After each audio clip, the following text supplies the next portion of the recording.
Thank you. Let's get straight to it. We are discussing the fears of getting started. Why can't I get started? That's been our theme for the month. And in the first two sessions that we had, we paid attention to business, and we had those people who have come to discuss with us. But today we don't want to, because we know that not everybody is going to own a business. Most people are going to be career professionals from when they start until when they retire, and we also have to cater to them as well. And one major area of career is also that fear of getting started. With us today is no stranger to the Friends Connect family, no stranger to the Headstone Church, but somebody who I hold in very high esteem. Her career is still something that I look at and I say, okay, quite a lot of things to learn from her. Please join me and welcome Mentor Mo, Mrs. Morenike Ashaju. Big hands, big hands, big hands, big hands, please.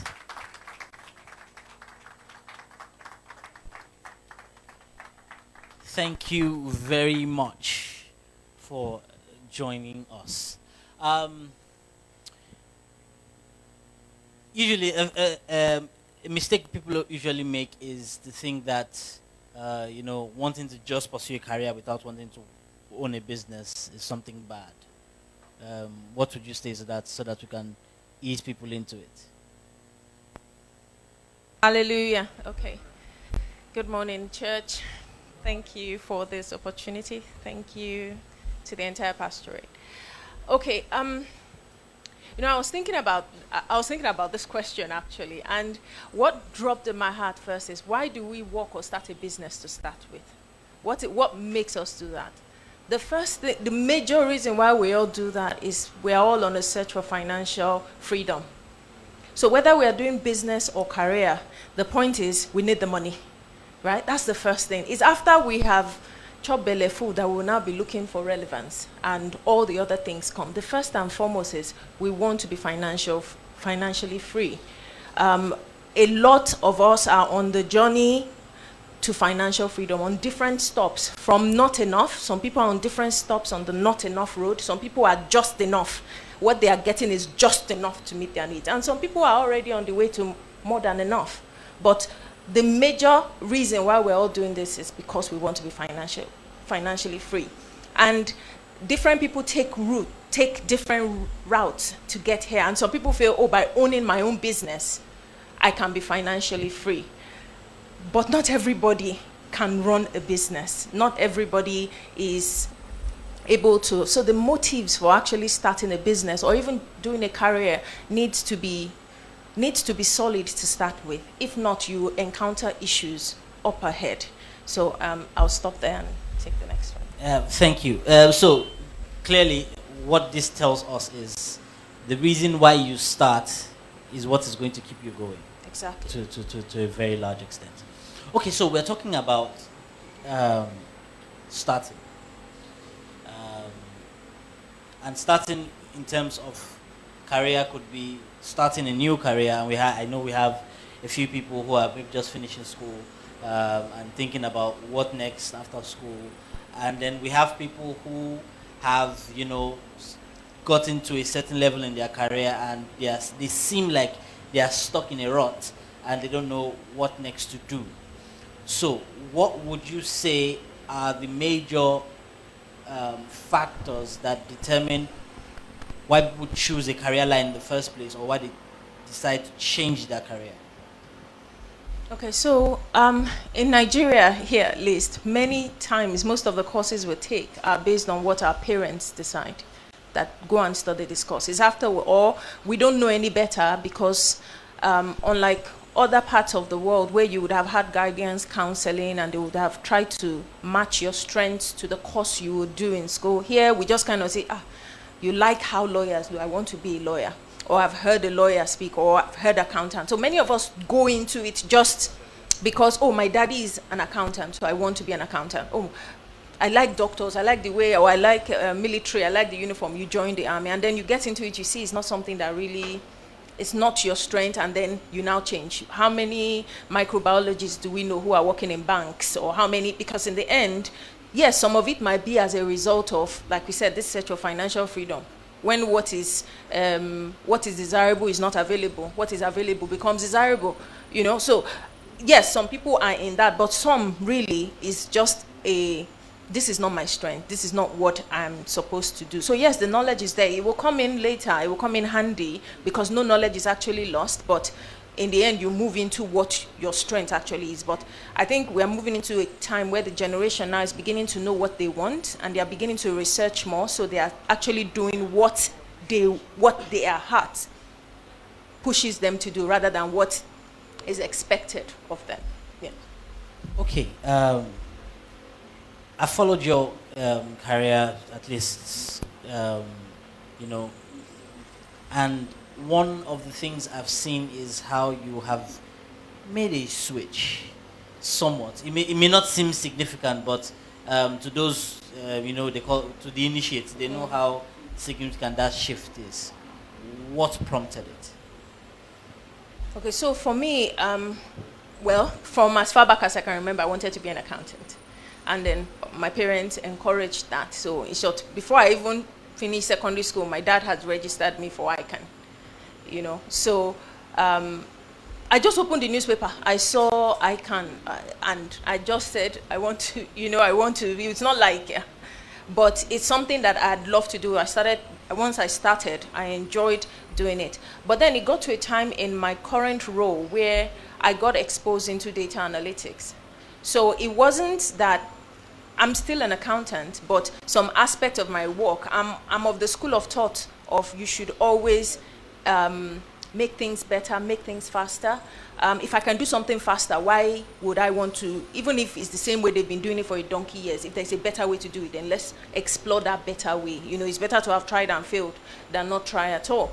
So in my unit, we have a team of people who we refer to as revenue ease, meaning they look through all our reports and everything and try to make it simpler for us. So it started with me, first of all, trying to get them to just help me do my own reports, because they are servicing the team. So I would go sit with them and I need this report now. So when they said, show, and I said, this thing, I can also do it. Show me how to do it. Okay, they need the IT to set up this on my system, to set it up. And I started doing it by myself. Now, in the course of time, these two revenue ease guys got promoted and moved out of my unit, and there was no one else. And because I had sat with them for a long time, and I more or less knew to an extent, they are IT guys full, but at least to the part that relates to my work, I know it well. They weren't replaced. So if anything was needed, the managers will tell them, meet Morenike, she knows how to do this, And so, but I found out I liked it because of the way it can simplify your work. It would save you time. Why would I want to spend time? Now, as an accountant, we know one of our major work is balancing books. And you can be looking for 10,000 naira that it gets to the point that you'll be like, you know what, can I just bring the 10,000 naira, put here and go home and sleep? After searching for 10,000, as in we're talking paper money. Money is not missing, no. But on the book, paper is 10,000 naira. Or sometimes it can be as low as 5 naira or 10 naira or something. As in, I'm like, we can't spend 3 hours looking for this thing. But with automating the report, and so that's how I got into the use of Power Query and Power BI, and then I started using, getting into some bits of SQL and all of that. And then I said, you know what, I actually really like this. And combining it with my background in accounting will give me an edge. So I said, why not? Let's go ahead. And I went to apply for an MSc in business analytics. And I started doing that but obviously it's also a way to keep you relevant, because that's another thing you can't stay static. In the next 10 years, with the way time is moving, with the way technology is evolving, the role of accountants will significantly change, as well as many other careers. So if somebody is sitting here saying, I want to be an accountant, and because I have ICANN, or I have ACCA, or I'm good. No. Before you know it, a machine will replace you. So you need to find out how to stay current. Now, data is the future. So it's also a way for me keeping myself relevant. So when they are saying, they want to move somebody, Morenike is still relevant because I can do this and I can do that. So it's something we need to also look look into. Thank you. Please, let's put our hands together for that. The reason for this, when the Friends Connect Champions team sat and thought about this, one of the motivations for it was the fact that, like you said, job roles are changing. Job specifications, job requirements are changing. We also mean that the people required for those jobs are also changing. We are seeing professionals who have spent maybe 15 years in an industry, and then if there's need to downsize, previously they would start cutting from the bottom. But these days we find that most industries, they actually begin to cut from the middle to the top. What would you say to people who are stuck in a rut? Because sometimes, if you've worked in a place, I've worked in where I am for about 8 years, there seems to be that routine, that monotony, that sense of security. How do I break away from that, especially when I'm recognizing the fact that, look, my job specifications, the kind of way that my job will be done in the next 5-10 years is going to change. How do I get myself out of that seeming comfort and security that monotony has availed me? I think the first thing is you have to be uncomfortable with where you are. Because as the saying goes, you can force a horse to the river, you can't force it to drink. You have to know that, especially with paid employment, your next pay is not guaranteed in that sense, because they will put the business first. Look at the bottom line. If the business is not able to carry you or pay, then they have to downside, whether they like you or not. What keeps you there is your relevance. What are you contributing to the pie? So you need to once you have that at the back of your mind, then it makes you find a way to stay relevant. So me doing the same job repetitively, like for me, that was part of what moved me into going to sit with these guys, because even though I was only there about 2 years, the work was already becoming monotonous. It was from sleep, you know that, okay, put this here, do this here. As in, there were some that had already even set up. All I need to do is run this. So it was becoming, so it was in that quest that I started going into other things. So, but if you are not able to do that, then a good way is to find an accountability partner. Okay, so for me, another way I did that was this year, church, the word in the house this year is our year of reputable glory. So I sat down and I looked and I said, okay, you know how Paul said to Timothy, wage a good warfare with the prophecies that have gone ahead. If I don't want December to come and I will still be, praying and declaring that it's my year of reputable glory without any tangible result, what am I going to do? And so I joined, I saw a friend put up that the ACCA have a women's network in Nigeria. I didn't know that. So I asked her, I need to join this thing. It's an accountability kind of group. So I joined the group, and in the first couple of meetings, I was just observing. And then after that, they posted that there was going to be a coach. So I said, okay. I sat down, do I need a coach for my career? And I looked and I evaluated my life. And I said, okay, my family is doing well. I'm happy with where we are. Other areas, my spiritual life, I said, but my career, I think I can do better, especially as I was approaching my 40s then. And I was like, I should have gone ahead more than this. So I subscribed and I paid to have a coach, a career coach. And we sat down, we had a discussion, and he was like, where are you? What are you doing right now? Where do you see yourself? Write down your 5-year career goal, which is something I think everyone should have. Have a plan for your career, 5 years, 10 years, 2 years, write something down. So I wrote and I sent to him, and I put, okay, in 2 years, I see myself getting D-level roles. In another 5 years, I should be on C-level roles. And he comes back and says, why am I waiting 5 years for C-level roles? And I said, well, I feel that by then I would. And he says, no. Now, this is a coach that we just started speaking maybe 1 month, and he's already telling me that. And he says, send me my CV. And I sent it to him, and he sends it out. And I got 2 calls for CFO roles, and I got callbacks, and I actually had an interview with the GMD for one of the roles. And what that did for me was it gave me a boost in, okay, so I am ready for this. So sometimes there is a place of having somebody there to just tell you, you can do this. So when you yourself are feeling like, okay, I'm stuck in the rut, like he said, somebody pushing you and saying, you know what, go ahead and try this thing out. Go ahead. And then as much as possible, try different things, because sometimes you don't know what you like.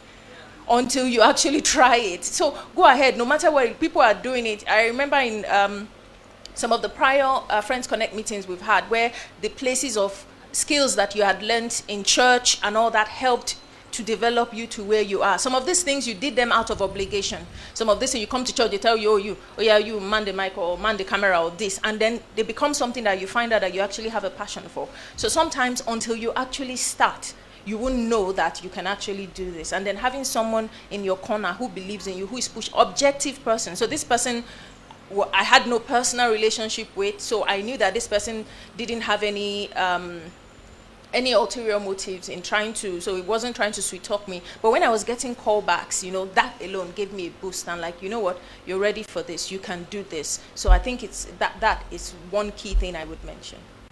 Let's put our hands together again. Please prepare your questions, but a brief recap of all the things that we have learned so far. The first is to understand that change is something that will happen. Whether you like it or not, change is coming to you. So you need to first and foremost determine why you are going to get into that career in the first instance. For school leaver, for people who are just finishing school, or for people who have started careers, the reason why you want to change it, identify that reason. If it's to make more money, if it's to gain more relevance, whatever it is, you need to identify it.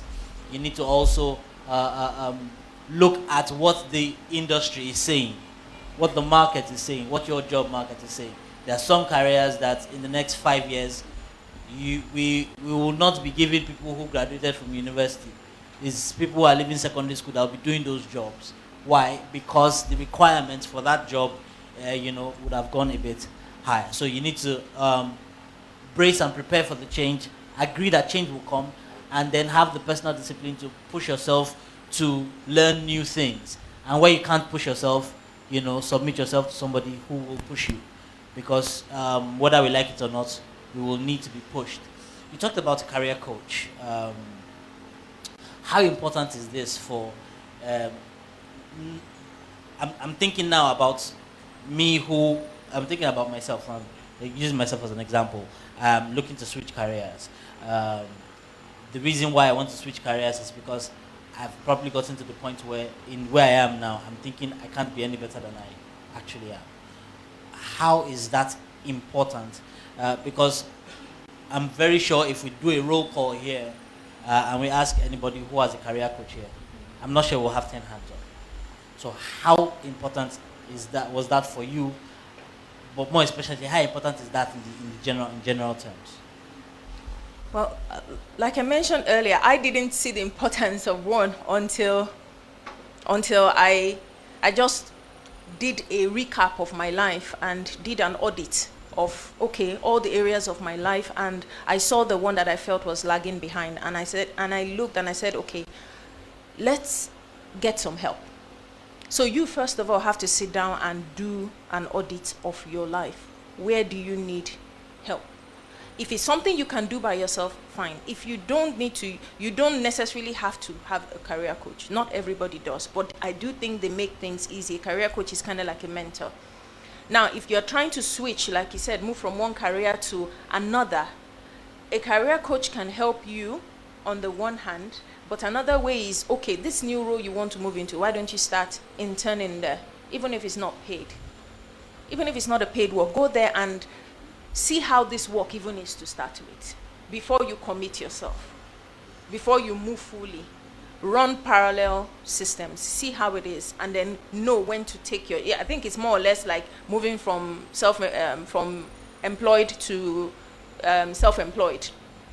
Run them both, see how it is before you make the final, because in the end you still have to pay your bills. Things still have to happen, and until you won't get your bills paid, you won't be self-sustained yet until this second one is enough to carry you.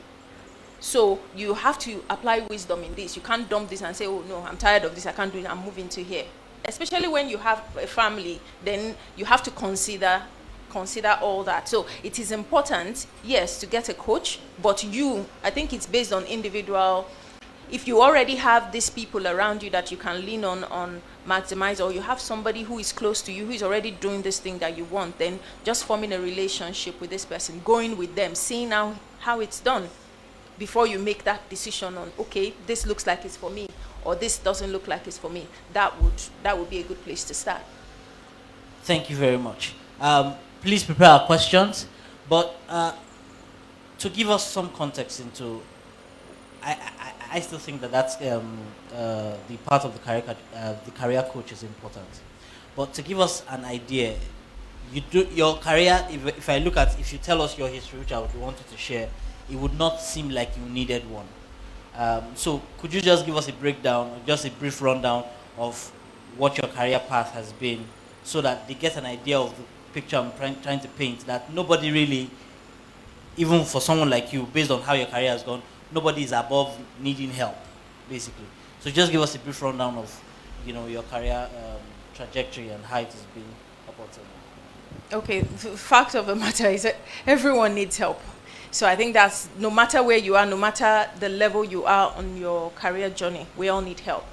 Like I said, my career started in accounting. I'd always known it's accounting I wanted to do. So I started from a bookkeeper to, I did bookkeeper, then I was a finance officer. I did an audit assistant work for a while. So most of my career is all within the accounting space. And I rose like that. The only difference there for me is I sample different industries.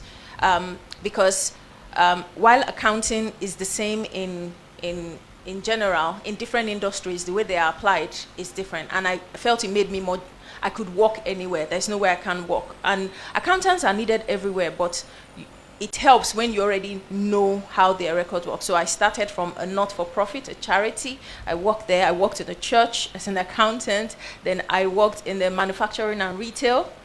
I was a finance manager there. I went into a law firm. And I worked as an accountant also there. So, and I'm in telecoms right now. So basically, the way accounting is done, like I said, while it's the same, it's still different because you still have to learn something new all around the same space, how it works, how things are recognized, and then you have to know the accounting standards that relate to each of these bodies. But in the end, I would say that the first thing is to know what you want first.